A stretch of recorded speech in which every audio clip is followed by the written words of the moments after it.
헬라어를 보면 시간이라는 단어가 두 가지 단어가 나옵니다. 근데 이 두 개의 단어는 서로 다른 그런 뉘앙스를 가지고 있어요. 하나는 크로노스라는 단어고 또 하나는 카이로스라는 단어입니다. 크로노스라는 단어는 시간이 일련적으로 지나가는 것에 대해서 이야기하는 것이고, 카이로스라는 단어는 어느 한순간의 그 시간에 대해서 이야기하는 것입니다. 예를 들어서 엄마가 아이를 임신해서 10달 동안 지나가는 것은 크로노스라고 이야기하는 것이고, 때가 되어서 엄마가 아이를 낳는 그 순간은 카이로스라고 부르는 것입니다. 근데 이 카이로스라는 단어가 이 뜻 외에 또 그리스 신화에 보면 기회의 신이라고 있는데, 이 기회의 신 이름 역시 카이로스입니다. 그런데 이 그리스 신화에 나오는 기회의 신은 조금 우스꽝스럽게 생겼어요. 왜 그런가 하면 앞머리는 굉장히 깁니다. 근데 뒷머리는 없어요. 민머리입니다. 무엇을 의미하는가 하면 멀리서 기회가 다가올 때에 이 기회가 너무나도 평범하게 사람들에게 보인다는 거예요.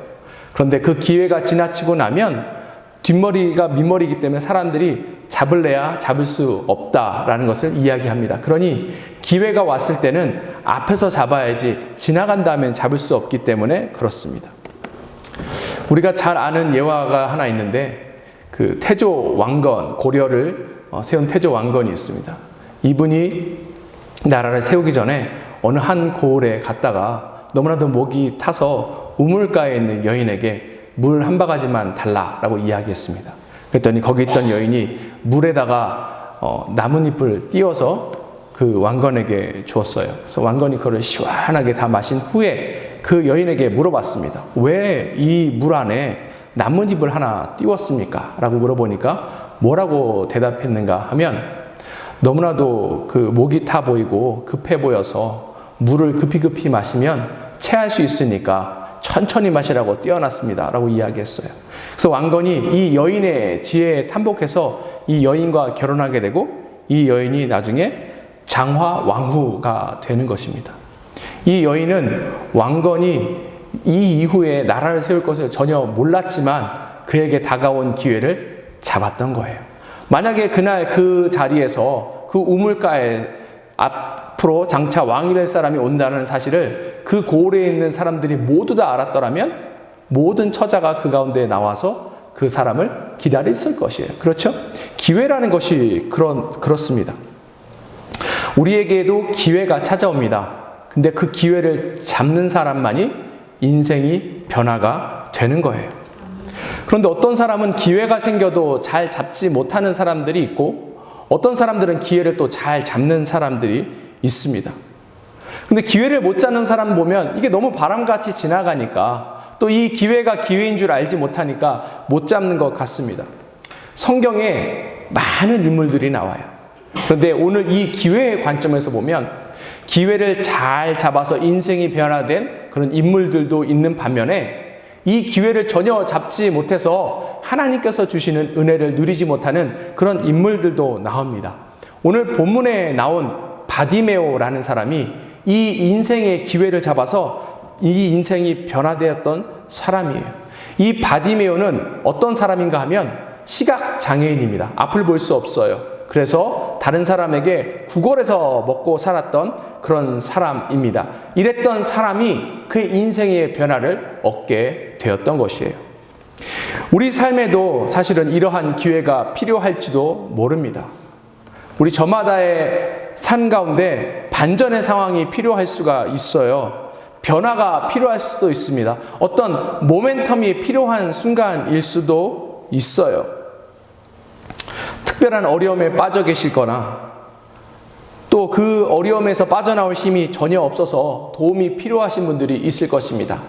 그 사람들에게 필요한 기회가 있어요. 그 기회는 무엇인가 하면 바로 우리 주님입니다.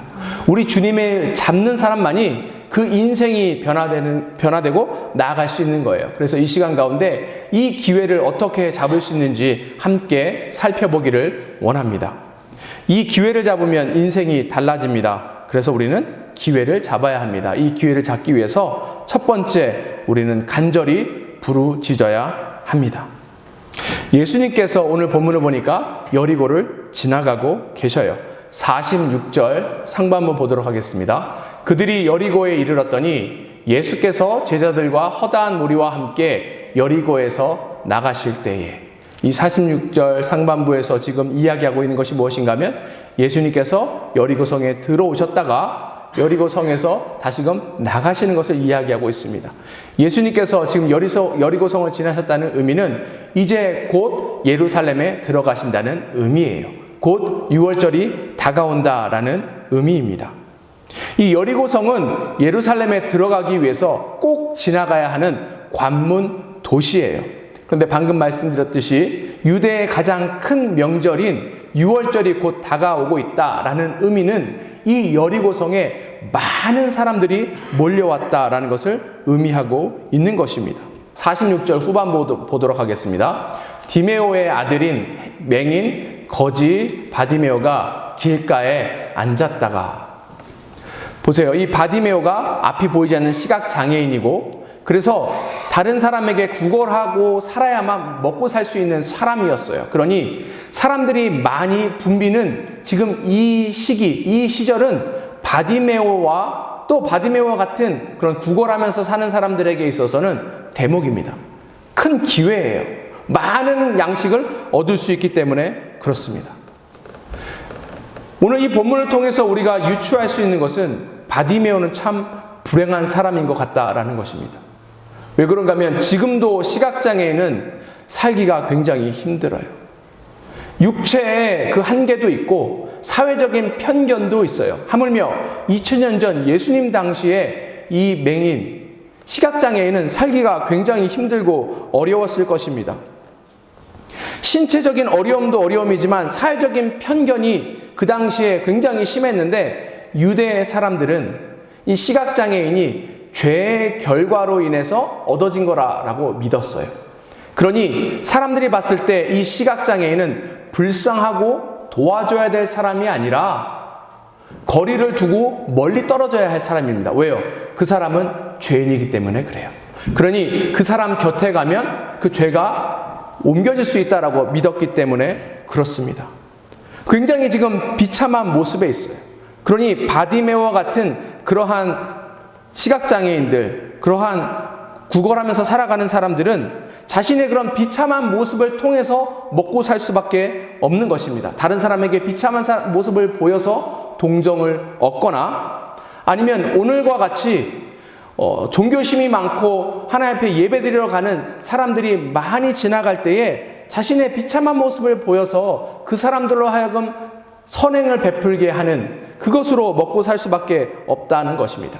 그런데 오늘 본문을 보니까 이러한 비참한 상황에 빠져있던 바디메오가 인생의 반전을 얻게 됩니다.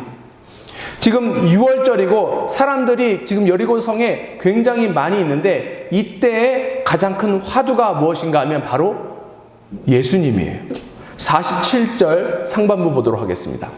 나사렛 예수시란 말을 듣고, 이것은 바디메오가 예수님이 오셨다라는 것을 들었다는 의미인데, 원어를 보면 뭐라고 쓰여 있냐면 사람들이 여기 예수님이 있다라고 이야기하는 것을 들었다는 거예요. 사람들이 예수님에 대한 관심이 많은 거예요. 그러니 많은 사람들이 여기 예수님이 계신다. 어디 예수님이 계신다고? 그러면 그곳에 가봐야지 하고 우르르 달려오는 그런 상황 가운데 있는 것입니다. 바디메오는 이 일생일대의 기회를 놓칠 수가 없었어요. 그래서 바디메오가 예수님이라는 사실을 예수님께서 오셨다는 사실을 듣자마자 무엇을 하는가 하면 예수님께 달려가 소리칩니다. 47절 후반부 보도록 하겠습니다. 소리질러 이르되 다윗의 자손 예수여 나를 불쌍히 여기소서 하거늘. 지금 이 비참한 상황에 빠져있는 시각장애인, 구걸하는 바디메오가 예수님께 달려가서 요청하는 거예요. 다윗의 자손 예수여 나를 불쌍히 여기소서. 지금 바디메오 내면 안에 굉장히 중요한 일들이 지금 일어나고 있는 거예요. 바디메오 마음속에 믿음이라는 것이 생겼기 때문에 이 바디메오는 예수님께 나아갈 수 있는 것입니다. 이 믿음은 무엇인가 하면 바디메오가 소리 지를 때에 주님께서 그 소리 지르는 것을 들으신다라는 믿음을 가지고 있어요. 또 이 바디메오가 주님 앞에 도와주세요 라고 부르짖을 때에 주님께서 그를 도우실 거라는 믿음이 그 안에 있는 것입니다. 그리고 이 주님께서 그의 인생을 변화시킬 수 있다라는 사실을 또한 그가 믿고 있는 거예요. 그러니 그가 주님 앞에 달려갈 수 있는 것입니다. 근데 바디메오 입장에서 주님 앞에 달려나가는 것이 쉬운 일일까요? 어려운 일일까요? 쉽지 않은 일이었을 것 같습니다. 왜냐하면 바디메오가 처한 상황이 별로 좋지 않기 때문에 그래요. 여러 가지 방해와 여러 가지 장애가 존재하기 때문에 그렇습니다. 48절 보도록 하겠습니다. 많은 사람이 꾸짖어 잠잠하라 하되 그가 더욱 크게 소리질러 이르되 다윗의 자손이여 나를 불쌍히 여기소서 하는지라. 지금 이 바디메오가 처한 가장 큰 장애가 뭐예요? 주변에 있는 많은 사람들이에요. 지금 이 바디메오 외에도 예수님을 만나고 예수님과 함께하고 싶은 사람들이 굉장히 많이 있었어요. 바디메오 외에도 예수님으로부터 은혜 받고 싶은 사람들이 굉장히 많이 있었다라는 사실입니다. 그런데 바디메오의 상황은 어떻습니까? 바디메오는 사람들로부터 환영받지 못하는 사람이에요. 비천하고 아주 비참한 그러한 존재였던 것입니다. 그럼에도 불구하고 앞에 말씀드린 그 믿음이 이 바디메오 마음속에서 작동하기 시작하니까 그 수많은 장애를 뚫고 더 크게 예수님 앞에 소리지르며 나아갈 수 있는 것입니다. 다윗의 자손이여 나를 불쌍히 여기소서 이렇게 소리지르며 나아갈 수 있었던 것입니다. 그리고 그의 믿음이, 그의 부르짖음이 그의 삶에 큰 기적을 낳게 돼요. 49절 상본부 보도록 하겠습니다. 예수께서 머물러 서서 그를 부르라 하시니. 굉장히 중요한 부분이 나옵니다. 그의 믿음이, 수많은 장애에도 불구하고 주님께 부르짖는 그 믿음이 결국 예수님을 그 자리에 멈춰 세우게 된 것입니다.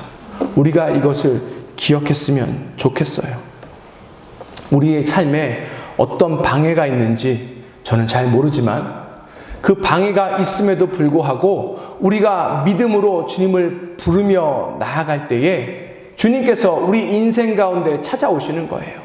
주님께서 우리 인생 앞에 딱하니 서 계셔서 우리의 삶을 변화시키고 우리 인생 가운데 큰 은혜를 베풀어 주신다는 그런 의미입니다. 그러니 어떤 장애와 어떤 방해가 있더라도 우리는 포기해서는 안 됩니다. 요즘 젊은 사람들이 쓰는 아주 재밌는 표현이 있어요. 혹시 중꺾마라고 들어보셨습니까? 중꺾마. 중요한 것은 꺾이지 않는 마음이다. 작년에 월드컵에서 대한민국 대표팀이 16강에 올라갔을 때 그들이 이제 써놨던 그런 이야기예요. 중요한 것은 꺾이지 않는 마음이다. 우리에게도 이러한 믿음이 필요합니다. 중요한 것은 꺾이지 않는 마음이에요. 어떤 상황과 환경에서도 우리는 주님 앞에 부르짖으며 나아갈 수 있는 것입니다. 이것이 믿음이고 이것이 주님께서 우리에게 주신 기회예요. 그런데 왜 우리는 주님 앞에 이렇게 부르짖지 못할까요? 아마도 우리가 처한 상황이 아직까지는 불편하지 않아서 그럴지 모르겠습니다. 혹은 주님께 부르짖어도 주님이 안 도와주실지도 모른다라는 그러한 생각에 그럴 수도 있습니다. 중요한 사실은 무엇인가 하면 지금 바디메오 앞에 주님께서 서 계신 것처럼 우리 앞에도 주님께서 서 계신다는 사실입니다. 이 기회를 꼭 잡으시기 바랍니다. 이 기회를 잡으면 우리의 인생이 달라지게 되는 거예요. 두 번째, 우리는 그래서 이 기회를 잡기 위해서 영적인 눈을 떠야 합니다. 바디메오는 시각장애인이에요. 시각장애인은 앞을 전혀 볼 수가 없습니다. 그런데 이 앞을 볼 수 없는 이것 때문에 예수님을 만나기 전까지 바디메오는 굉장히 고통스러운 삶, 비참한 삶을 살았을 것입니다. 인생이 굉장히 어려웠을 거예요. 그런데 그의 장애가 그의 삶을 바꿀 그 기회를 막지는 못한다라는 것을 우리가 오늘 본문을 통해서 알 수 있습니다. 바디메오는 이미 이전에 예수님에 관련된 소문을 들었던 것 같아요.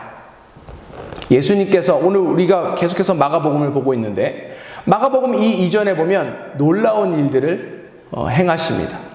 중풍병자를 일으키시기도 하고 죽은 자를 일으키시기도 하고 또 손 마른 자를 낫게도 하시고 또 군대 귀신 들린 자에게 또 치유함도 주시고 여러 가지 일들을 하셨어요. 그리고 이 앞에 8장에 보면 예수님께서 또 그 전에 시각장애인 한 명을 고치셨습니다.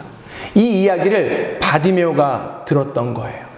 비록 그의 삶이 어렵고 힘들고 또 그가 처한 현실 때문에 그가 예수님을 찾아 나설 수는 없어도 예수님이 누구시라는 사실을 바디메오는 알고 있고 만약 그의 인생 가운데 그 예수님을 만나면 그 인생이 변화될 수 있다라는 믿음이 그 안에 있었던 것입니다.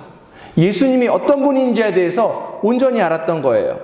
예수님께서 어떤 분이시라고 이야기하냐면 이사야서 42장 3절에서 이야기하고 있습니다. 상한 갈대를 꺾지 아니하며 꺼져가는 등불을 끄지 아니하고 진실로 정의를 시행할 것이며 이 예수님께서 어떠한 분인지 바디메오가 정확하게 알고 있었어요. 그의 처지를 보고 그냥 넘어가지 않으실 분, 불쌍히 여기실 분, 그래서 그에게 도움을 주실 분이라는 것을 알았기에 진짜로 예수님께서 그 앞에 나타나셨다라는 이야기를 이 바디메오가 듣자마자 뭐라고 소리쳐요? 47절 후반부, 48절 후반부 보도록 하겠습니다. 소리질러 이르되 다윗의 자손 예수여 나를 불쌍히 여기소서 하거늘 그가 더욱 크게 소리질러 이르되 다윗의 자손이여 나를 불쌍히 여기소서 하는지라. 이 바디메오가 예수님을 뭐라고 불러요? 다윗의 자손이요. 중요한 표현입니다. 이 마가복음에서 유일하게 이 부분에만 나오는 거예요. 예수님은 다윗의 자손입니다. 이건 뭘 의미하냐면 지금 사실은 이 바디메오가 주님 앞에서 신앙 고백하고 있는 거예요.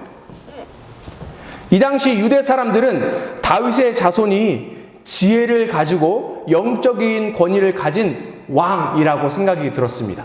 그리고 그 왕이 장차 그 나라에 와서 그 나라를 구원해 줄 것이다 라고 믿었어요. 즉 다윗의 자손이라는 의미는 그들이 기다리고 있는 메시아다 라는 것을 의미하는 거예요. 그러니 이 바디메오가 예수님이 누군지 알았는데 이 예수님이 메시아라는 사실을 분명히 알았던 거예요. 그래서 바디메오는 예수님을 마주하자마자 다윗의 자손 예수여 나를 불쌍히 여기소서라고 고백할 수 있었던 것입니다. 당시 유대교에 따르면 유대인들은 다윗의 자손에게 자신의 어려움을 호소할 권리가 있다라고 이야기했어요. 그러니 이 바디메오가 담대히 주님 앞에 나와서 자신의 어려움을 호소할 수 있었던 거예요. 예수님 주위에 수많은 사람들이 있었다라고 지금 성경에서 이야기하죠. 그런데 예수님 주변에 있는 사람은 아무도 예수님에게 다윗의 자손이라고 부르지도 않을 뿐더러 그 예수님 앞에 자신의 처지를 이야기하면서 호소하지도 않습니다. 왜요? 수많은 사람들이 예수님을 쫓고 예수님을 따라가긴 하지만 예수님이 누군지 정확하게 몰랐기 때문에 그런 거예요. 그래서 그들의 인생 가운데는 이 바디메오와 같은 반전의 일이 일어나지 않았던 것입니다. 바디메오는 주님 앞에 소리쳤습니다. 영적인 축복을 달라고 소리친 거예요. 바디메오는 그 안에 믿음이 있었어요. 그러니 비록 지금 시각 장애인이라서 육체적으로는 앞을 볼 수 없지만 영적인 눈은 뜨여 있게 되는 것입니다. 근데 오늘 이 부분이 굉장히 중요한 게 무엇인가 하면 우리 지난주에 살펴봤던 본문과 굉장히 연결되어 있기 때문에 그렇습니다. 가장 인생 가운데 비참한 사람, 예수님 당시 유대인 중에 가장 비참한 바디메오는 영적인 눈이 떠져서 예수님이 누군지 알고 있는데 예수님과 3년 동안 함께한 제자들은 아직까지 영적인 눈이 띄어 있지 않아서 예수님께서 십자가에 대해서 이야기하실 때에 이 제자들은 뭐라고 해요? 서로 누가 더 높은 것인가, 누가 더 높은 자리에서 권세를 얻을 것인가에 대한 것만 이야기하며 다투며 나가고 있는 것입니다. 우리는 과연 영적인 눈이 띄어 있는지 이 시간 우리의 삶을 한번 되돌아봤으면 좋겠습니다. 정말 우리가 영적인 눈이 띄어 있는지 띄어 있지 않는지 확인할 수 있는 방법이 있어요. 오늘 이 바디메오 모습을 통해서 알 수 있습니다. 50절 함께 보도록 하겠습니다. 맹인이 겉옷을 내버리고 뛰어 일어나 예수께 나아오거늘. 이건 무슨 장면인가 하면 예수님께서 바디메오를 부르십니다. 오라 라고 부르실 때에 바디메오가 행했던 모습이에요. 우리가 보고 있는 우리말 성경에는 잘 나타나지 않는 뉘앙스가 원어인 헬라어 성경에는 나와 있는데 예수님께서 오라 말씀하시자마자 그 즉시 이 바디메오가 자기의 옷을 던져 버린 거예요. 그 즉시 뛰어 일어나 올라가 예수님 앞에 나아간 것입니다. 이게 영적인 눈이 뜨인 사람과 뜨이지 않는 사람의 차이예요. 맹인이 겉옷을 던졌다 함은 그가 가지고 있는 모든 것을 다 버렸다는 것을 의미하는 것입니다. 아무것도 없는 바디메오가 유일하게 가지고 있는 재산이 하나 있어요. 뭐예요? 자신의 겉옷입니다. 시각장애인이고 다른 사람에게 구걸해야 먹고 살 수 있는 사람에게 겉옷이 굉장히 중요한 거예요. 왜냐하면 이 겉옷을 피고 앉아서 쉴 수도 있기도 하고 또 밤에 밖에서 잘 때에 이 겉옷을 덮어야 추위를 이겨내고 그렇게 살아갈 수 있기 때문에 그렇습니다. 그런데 자신의 목숨과 같은 것을 던지고 주님 앞에 달려갔다는 의미는 무엇인가 하면 주님과의 만남이 이제는 이 바디메오의 인생에 있어서 가장 최우선의 순위이기 때문에 그런 거예요. 우리의 영적인 눈이 만약에 띄어 있다면 우리 인생 가운데 가장 최우선이 되어야 될 것은 뭐예요? 우리 주님이 되어야 할 것입니다. 그렇지 않다면 이 시간을 통해서 우리가 우리의 삶을 다시금 되돌아보고 우리의 최우선 순위를 주님께 맞추는 그런 작업이 필요합니다. 가끔 이런 일들이 있어요. 사람들을 만나서 복음을 전할 때가 있습니다. 아니면 조금 더 믿음이 자라기 위해서 제가 독려하고 격려할 때가 있는데 그때 굉장히 나이스하게 저한테 그것들을 거절하는 분들이 있습니다. 상황이 지금 조금 어렵습니다. 환경이 지금은 조금 어렵습니다. 조금 나아지면 그때 하겠습니다. 조금 괜찮아지면 그때 하겠습니다. 이렇게 이야기하시는 분들이 많은데 앞에 말씀드린 것처럼 그때가 안 옵니다. 안 와요.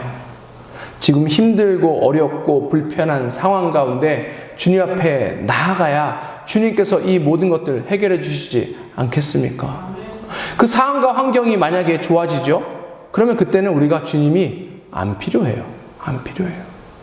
앞에 그리스의 신 카이로스에 대해서 이야기했는데 카이로스는 특별한 시간이에요. 기회는 특별한 시간입니다. 바로 지금 이 시간이 우리에게 가장 인생 일대의 큰 기회인 거예요. 우리가 이 기회를 잡아야 우리 인생이 변화될 수 있는 것입니다. 당장 주님께 나아가는 그러한 믿음을 우리가 가질 때에 이 기회를 잡을 때에 우리의 인생이 달라질 수 있습니다. 기회를 잡으면 인생이 달라집니다. 이 기회를 잡기 위해서 첫 번째 우리가 간절히 부르짖어야 되고요. 두 번째 영적인 눈을 떠야 하고 마지막으로 주님과 함께 해야 합니다. 앞에 잠깐 말씀드렸듯이 바디메오 믿음이 굉장한 거예요. 이게 바디메오의 믿음이 굉장한 게 아니라 믿음 자체가 이렇게 굉장한 것입니다. 왜요? 믿음이 주님을 세웠어요. 믿음이 주님을 그 자리에 서게 한 것입니다. 이것이 의미하는 것이 있는데 그것이 무엇인가 하면 결국 믿음이 그의 인생에 기적을 가져오게 된다는 것입니다. 예수님께서 지금 바디메오가 부르니까 그 자리에 쓰셔서 바디메오에게 다가가시는데 굉장히 어색한 질문을 하십니다. 제가 생각했을 때 지금 예수님께서 질문하시는 이 질문은 굉장히 어색해요. 왜 이렇게 질문하셨을까라는 생각이 듭니다. 51절 상반부 보도록 하겠습니다. 예수께서 말씀하여 이르시되 내가 무엇을 하여 주기를 원하느냐. 쉽게 얘기해서 뭐가 필요하냐? 뭐 해줄까? 예수님이 지금 물어보고 계시는 거예요. 근데 예수님 하나님이신데 예수님께서 바디메오의 필요를 모르실까요? 바디메오의 마음을 모르셔요?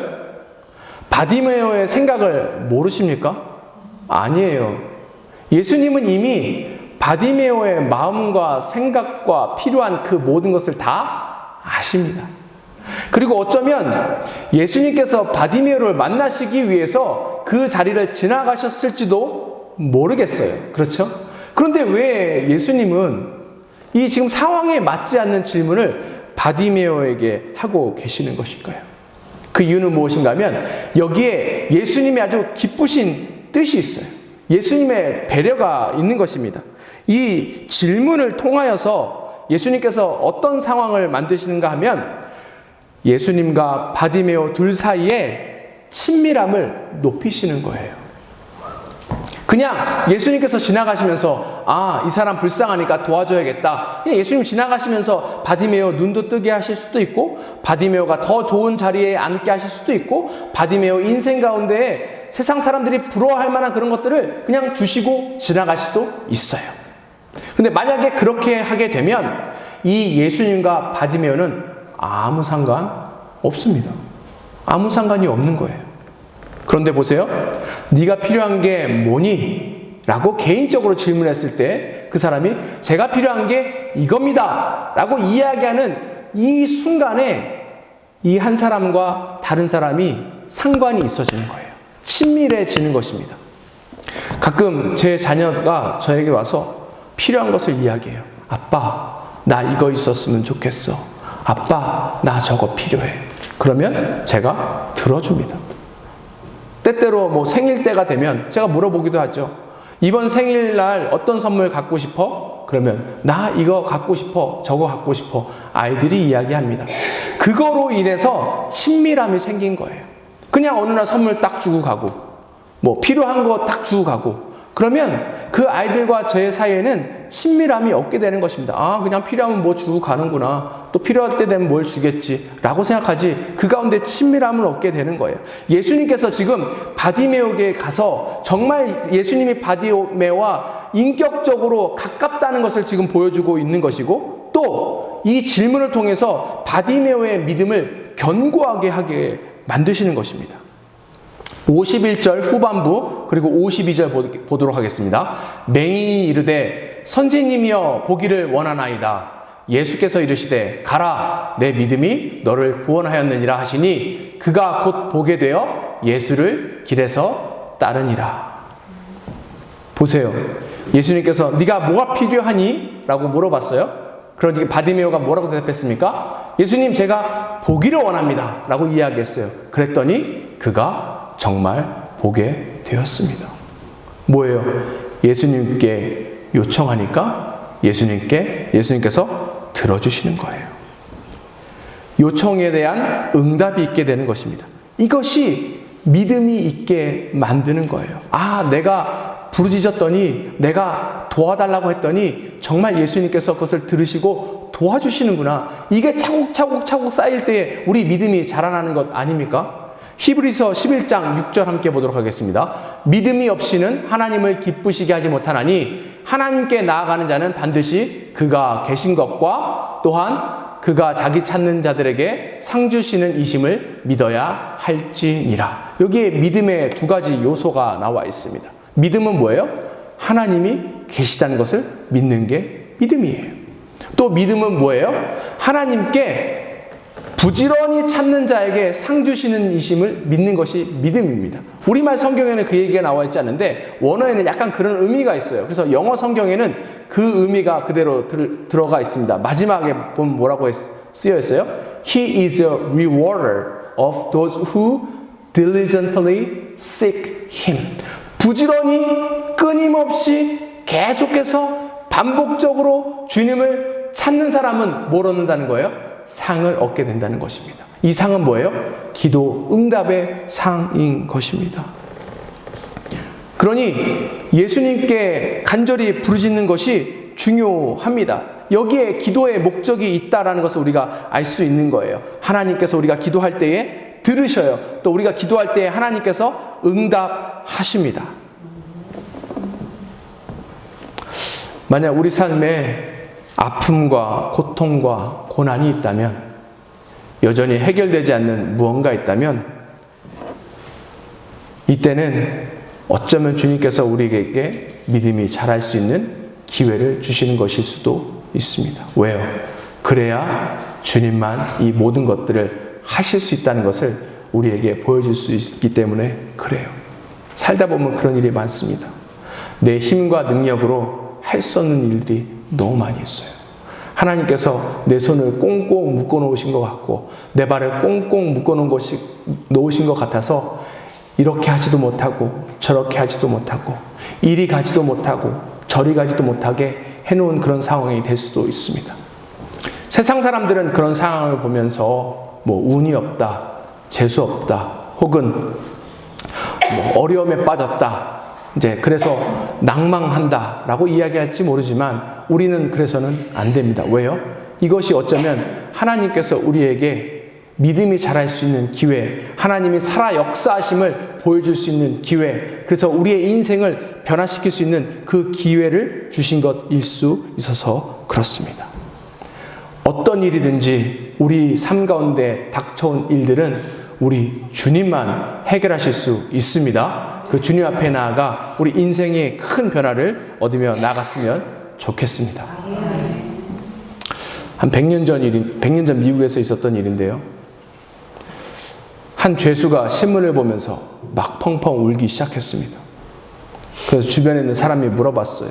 왜 우는가? 왜 우는가?